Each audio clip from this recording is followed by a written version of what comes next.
Hello and welcome to No Holding Back with me, Susan Estridge.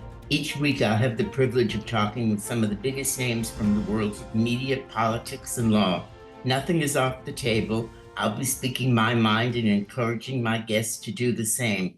Today I'm joined by a real titan in the entertainment industry, renowned for his expertise in entertainment law, talent representation, strategic brand management, running the careers of some of the people you hear of every day.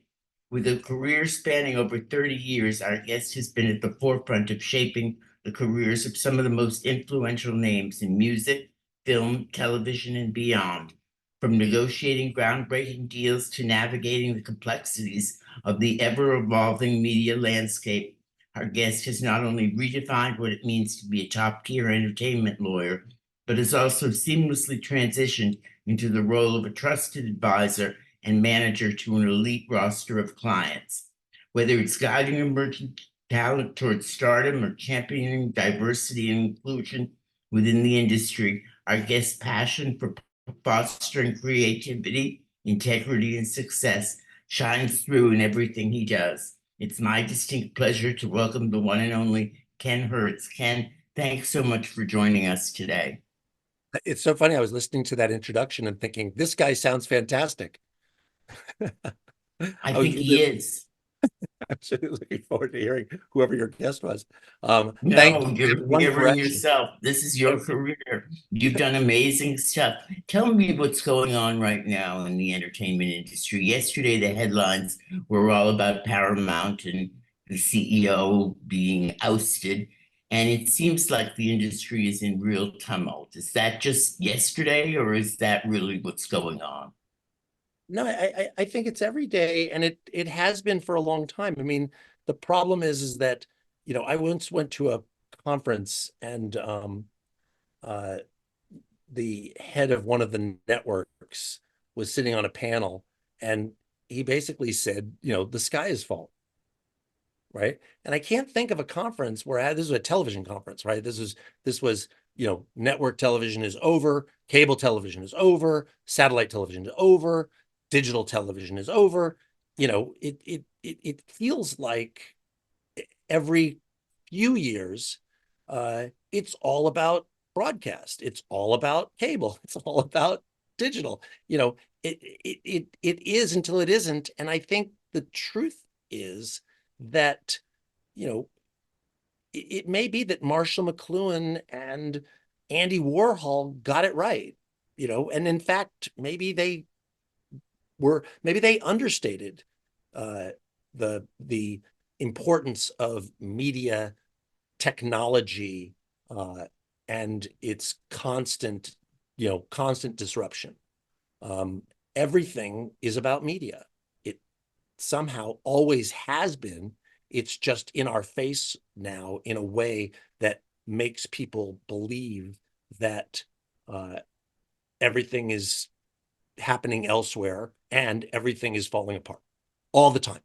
Is Um, everything falling apart? I mean, I'm reading the papers about Sherry Redstone, who's an old friend of mine from Boston, from the old days. I know her. And she's taken terrible press lately about how much Paramount has dropped in value. And, you read it and you say, how can this company lose so much value in so little time? What is going on? I mean, how did and yet we're how did watching more TV than ever. I think part of it is that there is no focus on fundamentals because they don't mean anything anymore. Uh, how did Tesla lose half its value in less than a year, right? Um, and it's still a huge company, but there seems to be no relationship between what is happening and what is possible as it manifests itself in valuations, which is what the market dwells on. I also think that we are in, a moment. I don't believe that consumers want unlimited choice. I don't think they ever have. And so there's a constant tendency toward consolidation, toward a small handful of winners in every category of business. And media is no different, right? And so when you and I grew up, there were three broadcast networks in television. for example, right? And then cable. And suddenly, and you remember we had those boxes that had 26 buttons on them, Right. right? The Z channel.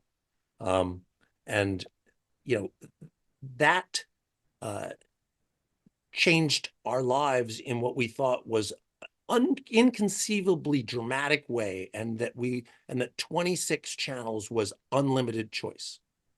I was trying to find something last night.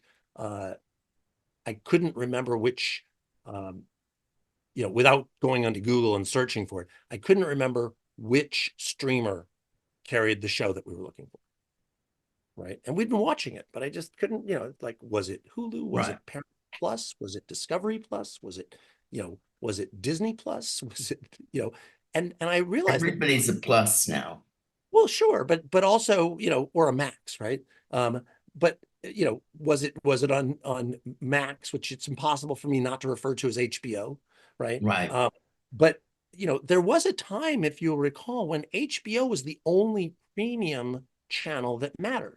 Right. And the reason it mattered was because it had all of these live sporting events and live pay-per-view events, and it was urgent. There was an urgency to it, so you were willing to pay for it, right? That was the whole premium model. But nobody even refers to pay-per-view anymore, right? It's SVOD, right? It's VOD. It is all these different models that pop up constantly, change constantly, and yet, it's funny. I was at Kara Swisher's conference, Recode, and this is maybe 2 years ago. Or year and change. Scott Galloway said at the conference, "There's only two words that matter at the moment: tick and talk." Right. And if you measure it by how much time and engagement and uh you know just consumer behavior, YouTube, TikTok, Reels, uh all this short form user generated and brand generated content is consuming so much of our mind share, that we are entering that realm that we always knew was coming, where kids, because of multiple screens, are spending more than 24 hours a day on their devices. So I don't care that Paramount is losing value. That's a stock market issue as far as I'm concerned, right? What I care about is that consumer behavior is tending toward a format and an experience and a challenge that we don't fully comprehend, and that has been brought on by these devices, which I have to remind my family have only been around now since, really in any meaningful way, since 2008, which is 16 years. So the entire medium, in a way, is 16 years old, that is consuming most of our time. If you walk down the street, you can reliably believe that well over 75% of the people that you see are holding and often looking at their devices while walking. They look at their devices all the time. I mean, you go to a restaurant and everybody's sitting across the table from each other looking at their devices. I right. think it's awful, Right. but I don't know what to do about it. Right. Why do it? Why do it at a restaurant? If you're not gonna be engaged with each other, why are you doing it at a restaurant? Why are you doing it in public anyway? Right. And why are you paying the outrageous prices that the pandemic has wrought on us to eat in a restaurant? I don't know when it became normal to have a $500 lunch with 4 people. But I don't either. That's a whole nother topic. yeah. Anyway, That's so nuts. yeah, so sorry for wandering well away from your question, but the answer to your question is, I think that the only thing that is reliable is that we'd have no idea what is going to change most dramatically next, and where the opportunity lies, and where the where the disruption is next going to be the most dramatic, because Paramount's for sale. That's that's part of the reason that it's for sale, is because it's had a precipitous drop, and it seems to be a media brand that people believe, between CBS and Paramount, that the brand itself has value as a curator of quality. And they own some things, right? They have some franchise properties, but there seems to be an exhaustion with franchise properties, right? There's an exhaustion with the Marvel universe. There's an exhaustion with the DC universe. There's an exhaustion with the Star Wars universe. There's an exhaustion with the concept of these entertainment universes, because what does that mean, an exhaustion with the Marvel universe? I mean, what does that actually mean? I mean, the problem that I think we're seeing is that it's become just noise. It's really difficult for grown-ups to follow or be passionate about, one movie after another where nothing actually happens. These so-called franchises have turned into soap operas, right? It's not, I can't, I used to get so excited to see the next Bond film, when I was younger. And, Bond is a franchise that perseveres.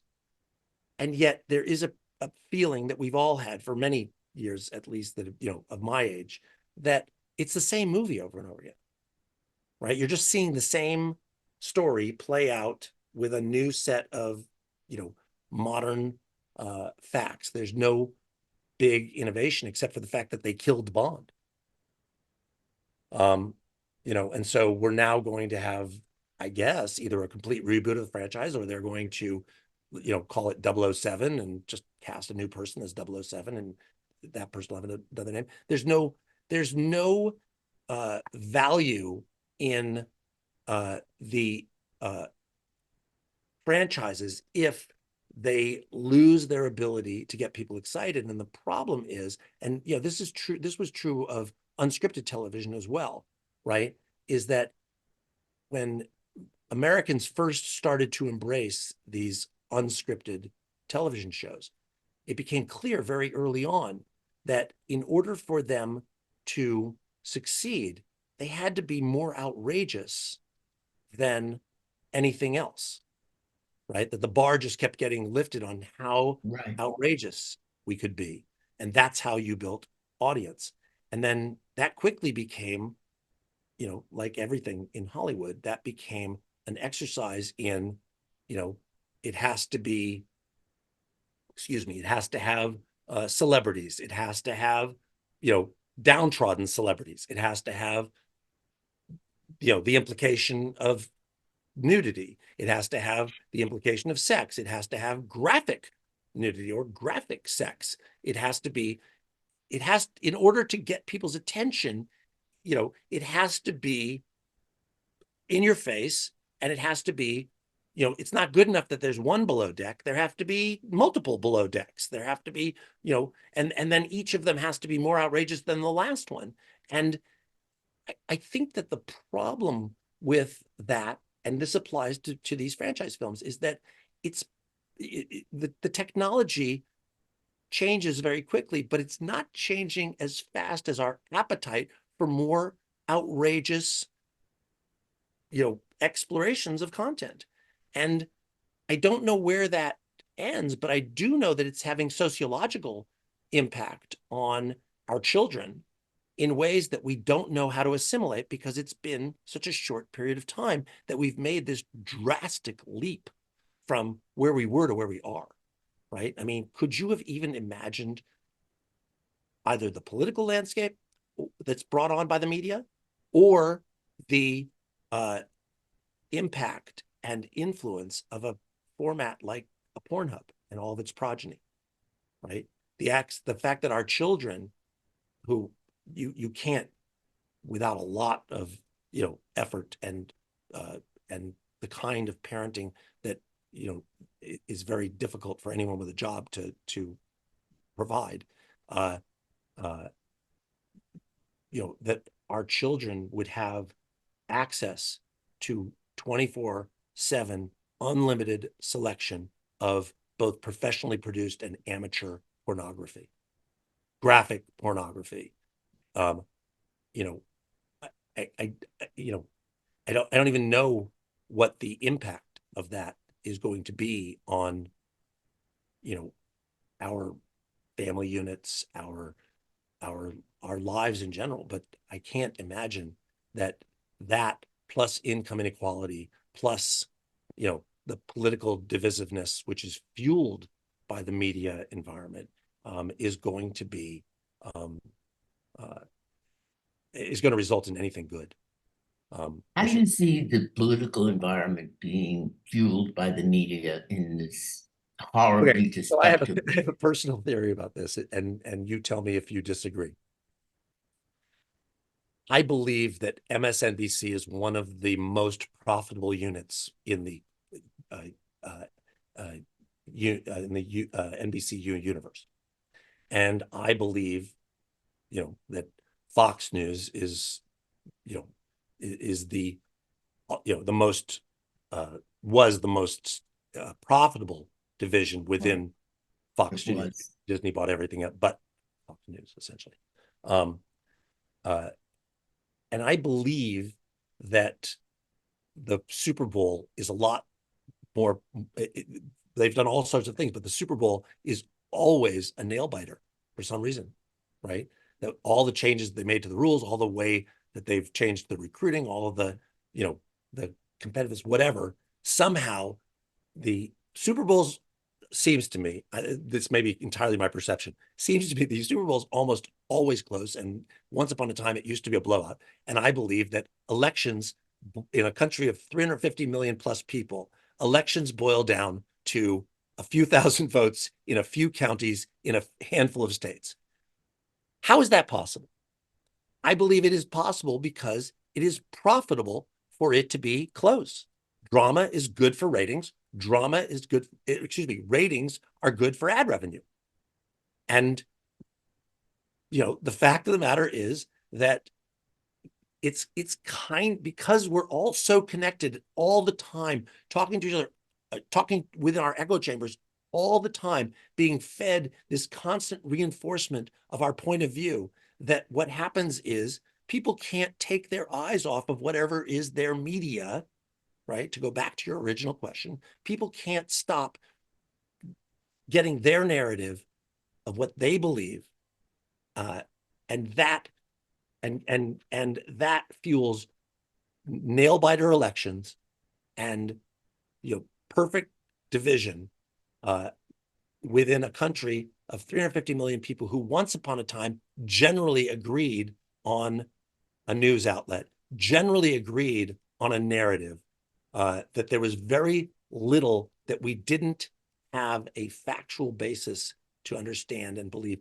And that what we've done over the last several hundred years, but more dramatically, I think, over the last 50 to 70 years, is we have made public education such a uh, uh, uh, minimally important budgetary priority that what happens is, and this is an income inequality issue, what happens is we've fostered ignorance at such levels amongst people that are not of financial means that anyone that is of any financial means has no idea what people who are not wealthy think, believe, talk about, understand, or consume in a media sense.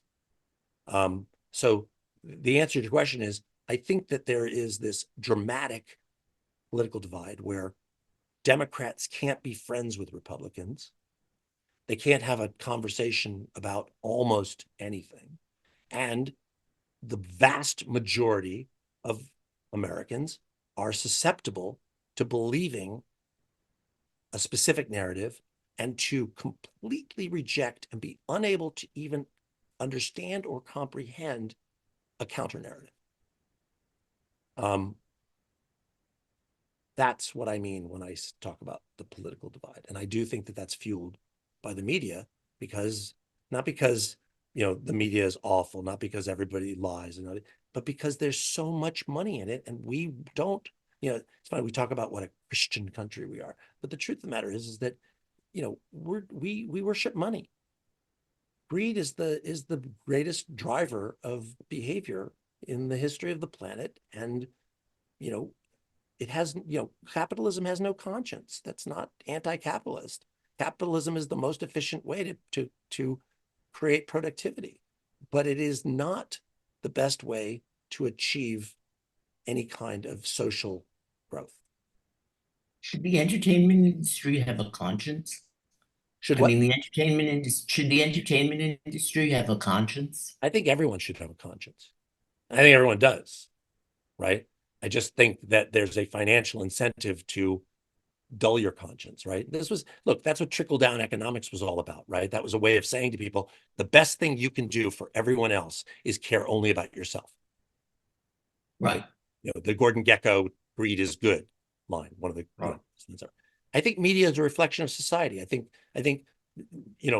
there absolutely are very good people working at lots of different media companies trying, and wonderful creative filmmakers trying to make meaningful, constructive statements and to influence people's thought.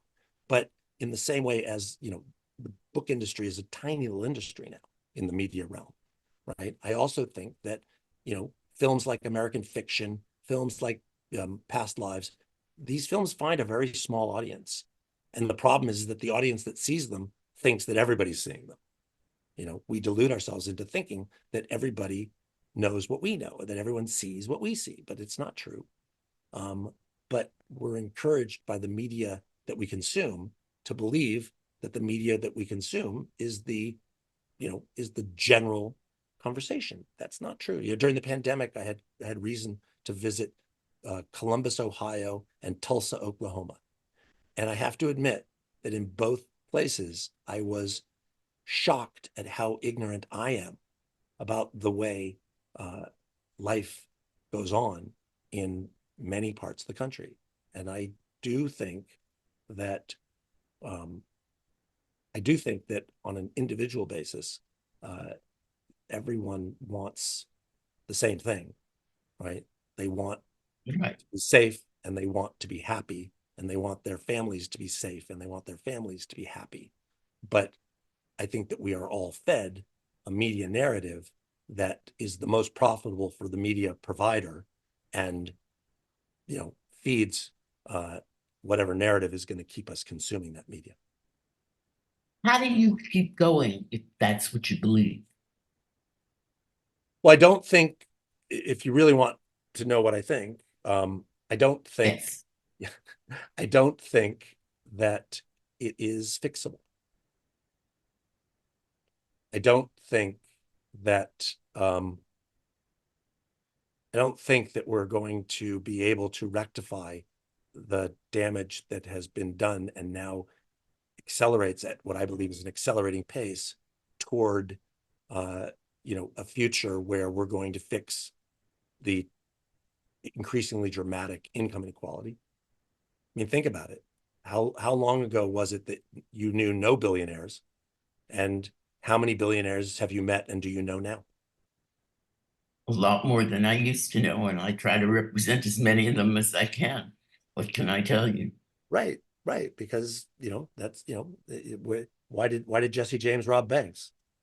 Right, because that's where the money was. Right, and so What do you do as a senior executive in this industry to make a difference? a guy came to my office a number of years ago and said he had a great idea for an unscripted television series, and he wanted my help finding financing, finding, an outlet, what have you. And I said, okay, what's the idea? And he was a friend of mine.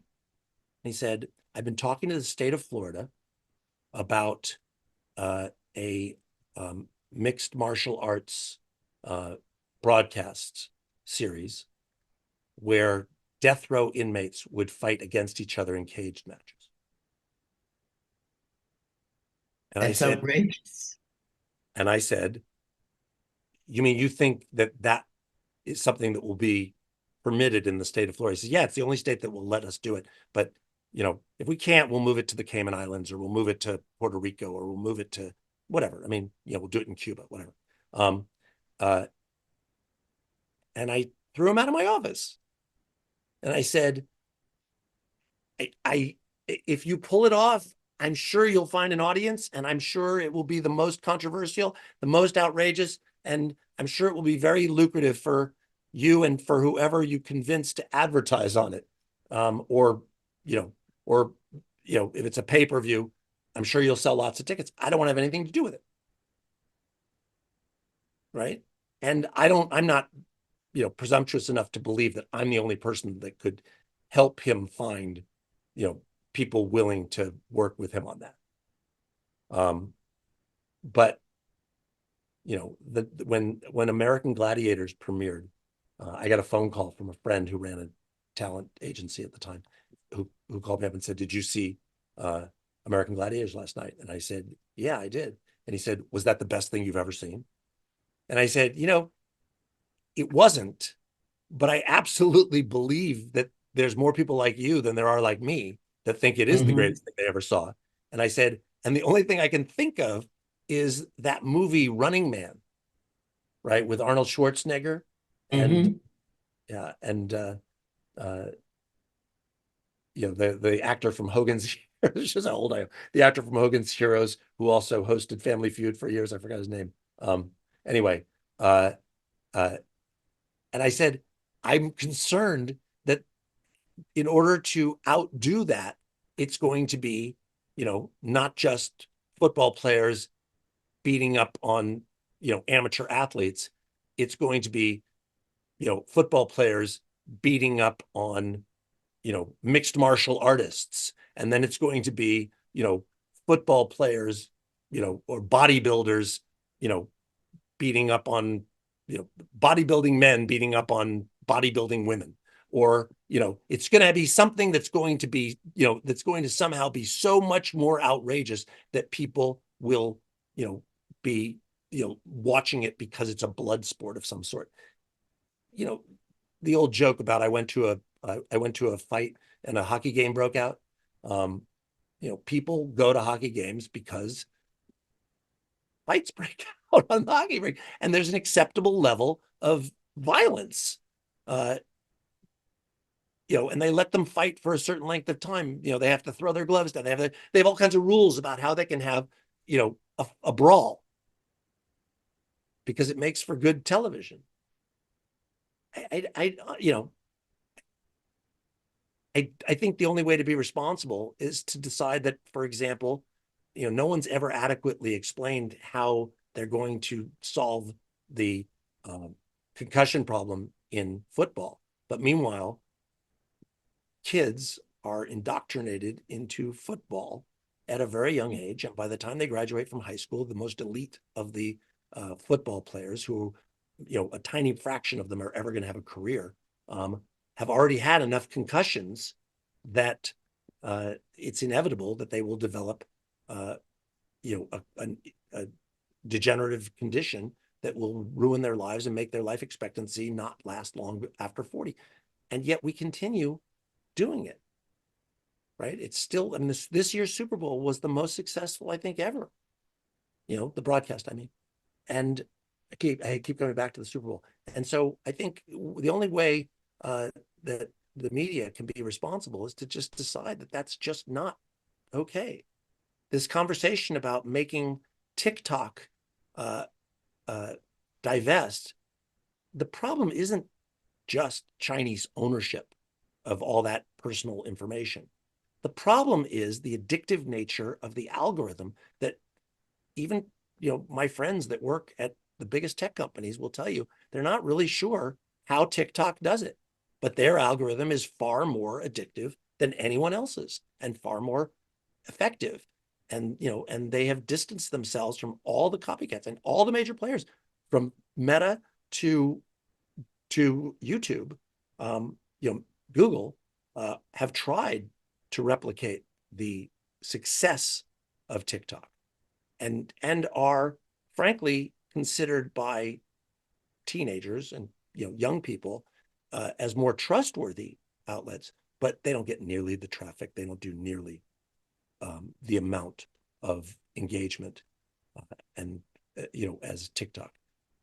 It's staggering, the difference, and continues to be so. And that's because the algorithm is that much better Yeah, and they don't know why. and nobody can That's a figure it trade out. secret. Yeah, But that's a they'll trade secret try. they haven't cracked. Yeah. And will TikTok shut down? I mean, what's going to happen to TikTok? I don't know, because apparently ByteDance says that TikTok is not a cash cow for them. They have their own version in China, which is apparently where they make their most profit. And they don't want to sell it because they don't want to give up the algorithm. And I don't think anyone's going to buy it without the actual inside knowledge of how it works. And so I don't know. I mean, I don't know where this goes. You've got a lot of Americans with a lot of money invested in TikTok as it is that are not going to be happy with that outcome. So I think there's a lot of political influence being exerted by major donors who are major shareholders of TikTok. So, if you were a young person right now and you wanted to go into the industry, what would you do? I mean, this is a little bit depressing, to tell you the truth. sorry, I'm sorry. I just don't want to sugarcoat it, because I do think about this. No, I appreciate it. That's why I have you on. I think you're terrific. But what would you do? I mean, I talk to young people these days and they despair about the state of Hollywood because they want to be writers, they want to be producers, they want to do creative work, and they say you just can't make a living anymore in the way you used to, and things used to be better for our generation and all of this. And I don't know what to say. Well, it has always been a lottery to succeed in the entertainment industry at the level that people want to succeed. I mean, I don't know when it stopped being okay to just make a living, but somehow it became not okay to just make a living. And you have the same handful of people getting all the jobs, getting all the, the lion's share of the work. There's not a large, sort of journeyman. I mean, what percentage of the Screen Actors Guild works? A What hurt tiny percentage, right? Right. What hurt them in the strike, I believe, this is my opinion, it may not be accurate, but I believe that what hurt them in the strike was the fact that they merged a few years ago with the Screen Extras Guild, and none of the studios, none of the producers were willing to make a deal for the actors that was going to benefit extras, because the first casualty of this generative AI is going to be extras.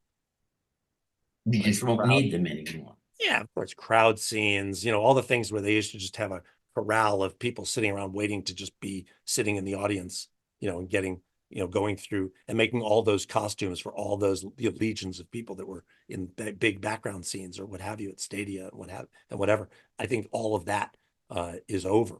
And so, it was very hard for the Screen Actors Guild to negotiate on behalf of the extras when the extras were, were a rounding error, I do think that if I wanted to go into the entertainment industry at this point, I mean, obviously, as you know, it's a big industry with lots of different specialties and lots of different things. But I do think that if it was up to me right now, the area I would find most interesting is generative AI, in that I do think that the art is still in the prompt. And I think the art will be in the prompt for many years. And I do think that we are going to be inundated with a tsunami of AI generated content, and it's going to come at us very quickly, and it's going to be accelerating once again at an accelerating pace. What kind of content do you think we'll get from generative AI? Well, I think the most damaging thing that the strikes may have wrought, and ultimately, we don't know. But I think that if I were a kid, I would be trying to create the next South Park. And I think that will happen. I think there's a kid in a garage somewhere that's going to use synthetic writers and synthetic actors and, and synthetic content. I mean, have you seen Sora? Have you seen just the demo of Sora they've released? No. Okay, so What is that? Sora is OpenAI's text to video um, uh, generative AI platform, Sora. And if you just research Sora or OpenAI Sora, right? There's very impressive demos where a short prompt generates a very elaborate photorealistic video. Woman walking down crowded street in Tokyo wearing red pumps and that's all you need to give it, and then it sort of internally uh, almost instantly uh, interprets the prompt, elaborates, embellishes the prompt itself, and then generates a video which is exactly what you described, if not better. And uh, you know, learning how to work with prompt generators and just generating prompts. I've seen some extraordinary demos. I do represent a guy named Alex Reben, who's the first artist in residence at OpenAI. And I can't share with you what he's working on because he's not allowed to share a lot of what he's working on, but it is staggeringly impressive and it's just going to get better. Is it creative? Is he an engineer or is he an artist? He's a former robotics instructor at Berkeley who uh, just embraced AI. He runs the Stochastic Lab, which is sort of an institute for AI development. And so he works with a lot of young AI programmers and innovators and has for many years. And so he works with some of the people that are just creating the most bleeding edge content. But think about, when AI is used with existing artists, songwriters, producers to generate songs. And the training set is every song that's ever been commercially released, and succeeded. And that artist then works with a technology like Sora and takes the song and creates a prompt to describe how they want to visually imagine the song. And then we are just inundated with these super high quality music videos generated almost instantly, tweaked, tinkered with, played with, what have you. But just the overwhelming amount of content that will be generated for almost no cost and with the use of almost no production Right. in a very short period of time. How will we navigate all of that content? I mean, every day more content is uploaded than was ever created. It's just, it's about to get really overwhelming. But think about this. Years ago, you didn't walk up to a newsstand, especially one of those wonderful newsstands that had every magazine in print, basically, right? And you would never walk up to it and say, give me one of each, right? You would buy magazines that were edited by talented teams of people that curated the content so that you got whatever was the narrative that you wanted to be exposed to. If you were a voracious reader, you had a subscription to the New Yorker, you read the Atlantic or whatever, and whatever was I used to subscribe to a quarterly called the Utne Reader. Yeah, so did I. And it was fantastic. I don't even know if it still exists, but it was fantastic. It was great content. And, it only came out quarterly. And the model was, with only a few thousand subscriptions at a $80 or $100 a year price, whatever it was, they actually were able to support the kind of journalism that was, long form and more interesting and was always on a theme. I remember my favorite issue was one called Families. I remember I read it. I picked it up because Joan Didion had written a piece in it, but it was the issue was called Families. The subtitle was "They'll Fuck You Up." Anyhow, my point is that people, once again, I'm saying again, People don't want unlimited choice, but faced with a sea of extraordinary content, the money will be in the curation tools, right? And those may be the algorithm, that we were just talking about with TikTok, right? That's the reason TikTok succeeds is because you get a feed that you can continuously enjoy.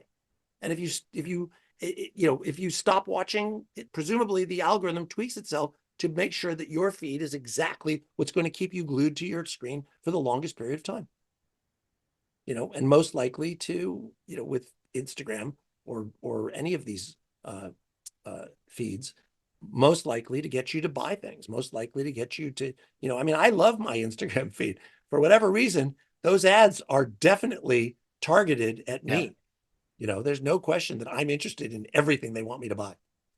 I go to Facebook for the ads because I do my shopping there. I mean, And it's true. They've got me. as good as Facebook is of making it nearly impossible not to log back in, I am in an ongoing fight with Facebook. I don't want to get on it. I don't want to go down that rabbit hole. I don't have the time. And that's the thing is I don't have the bandwidth to behave like my children. And my children, like your daughter, my children, narrowly escaped the digital rabbit hole, right? They didn't have iPhones when they were in school, right? They're just old enough to have missed that, from the moment that they could hold one, that they had the strength to hold one, they had an iPhone. My daughters, thankfully, I've got one of them that, is never on her device. And I have one that is on her device a lot, but, no more than any other adult her age. Right.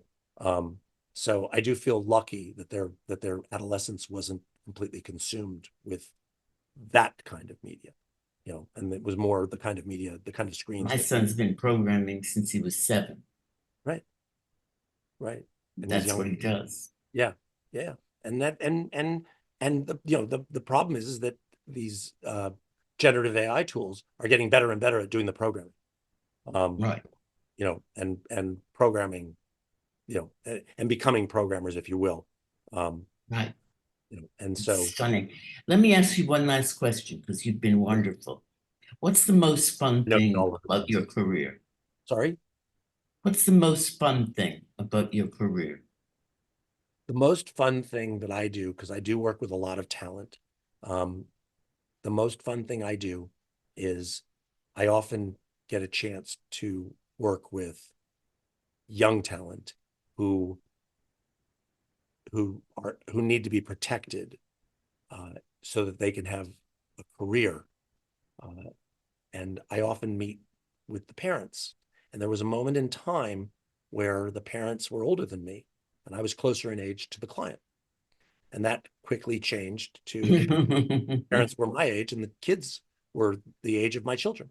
And I remember saying to somebody in a signing meeting once, I may not be the right lawyer for you because I'm going to give you the kind of advice that I would want if this was my child. And my priority was for them to come out the other end with their head on straight, because the likelihood that they will succeed in the abstract is very low, that they will have a career in the entertainment industry. When you meet a 12-year-old, I made, a client's deal to be in a movie, and she was a 12-year-old, and she referred to me, and I met with the parents, and I said, they wanted her to have a recording career, they wanted her to have an acting career. She ultimately did all of that. And there was a 5-year period where she made no money. And she was, to some extent, the breadwinner in her family. And she had siblings and she had parents, and they had really given up a lot to help her succeed in her very promising career. But, how many 12-year-old, teen actors go on to become, have a successful career in the entertainment industry? It's a very small number, as you and I both know. And the most exciting thing that I do is help people successfully navigate that. I have a long list of clients who I took on when they were in their adolescence and who are now adult performers with real meaningful careers and profitable careers and high profile careers. And in almost without exception, I mean, there's been several exceptions, but almost without exceptions, the ones that I still represent have their head on straight. That is the most fun I have, is to be able to go out to dinner with a client in their late 20s who was a kid actor or a kid recording artist, with those kind of prospects and the odds of success, and seeing them build a family, have a career, but not not be in and out of rehab, not fail to understand that a career is not a life, and a life is not a career. And that's been really the most rewarding part of my job.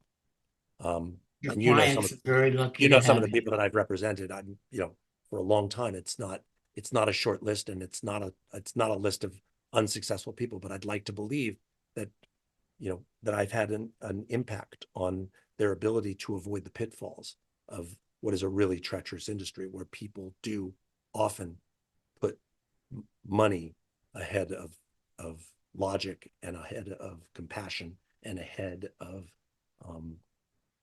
kindness. That's the thing. That's why I said earlier, I'm not sure we're fixable, because I don't think we are kind enough to each other anymore. Even the charity industry is all about money. We talk about how charitable we are as a country. So much of the money raised goes to raising the money. Right. A huge percentage of it. Yes, and it's not. Yeah, and it's not. We